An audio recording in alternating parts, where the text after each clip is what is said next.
I have this like challenge where we sort of mention these like revolving set of archetypes or revolving set of circumstances, and then we're sort of changing in reflection of that. And I suppose maybe it's because I came a little bit from like a Zen Buddhism background, right, where it's like the nature of meditation is to realize that you are not your thoughts, and then you're sort of nothing. You're like this blank canvas.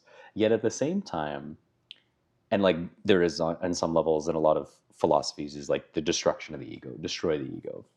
But the ego, I guess, also serves this dual purpose. It's this really, and maybe this is the conundrum of the human existence, right? Is like the dualist nature that we find ourselves in, where yes, there are terrible parts of like having an ego, but at the same time, if you didn't have a distinct set of opinions, then you wouldn't be able to articulate any kind of unique mutation on the world. But there's like a sadness in me to see that, like, okay, what if we're just not really anything and we're just sort of taking on these subjective, I don't know if solipsism would be the right word, but like these just rotating sets of faces and places, and there's no real true individuality or true sense of identity. Yeah, I mean, we can start with, I think identifying the ego as not something bad, but to me, it's just like the sense of self. So like an overinflated ego is just like over identification with like the narrative of who I think I am. Persona, I think, would be a better word, because Jung the says, mask, right? yeah, well, there's the persona and the shadow, and Yeah. then the underneath, Jung would say it's the self with the capital S. Right. The capital S self, but like that's the totality. That's the totality.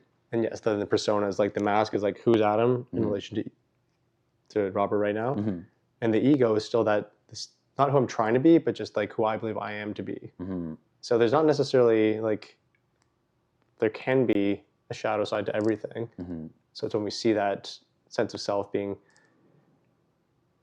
even if it's not intentionally malicious, but when someone just has an unhealthy development of it. But I also need that sense of self to say, here's Adam that wants to do good in the world. And in order to be able to do that, I need to be able to stand firmly in my ground and say who I am relative to the rest of the world, irreverently to what other opinions or forces are going to try and tell me otherwise. Meditation practice can be so important, and where for me it is that energetic attunement. When I feel like I'm waking up and I have energy and I'm inspired and following my bliss, as Joseph Campbell puts it, versus getting up and like, when you're depressed or when you're lethargic because frustrated. It's like, you think of frustration as like a stress, as an energy that's not moving.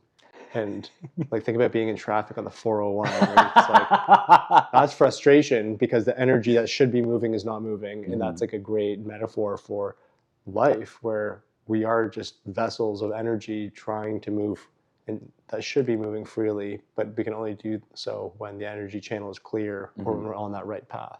Yeah, and even to kind of ground, I guess, this, because again, I think energy can be ambiguous, but it's like a sense of, like Schopenhauer said, the will, right? It's like we have this internal sense of will, but that is in some sense of energy, right? It's like action. I see this. I mean, we are goal-directed creatures, right? So you have a goal and you move towards that goal, and frustration is the tension and obstacle which impedes moving from the state where you are to where you want to go, in some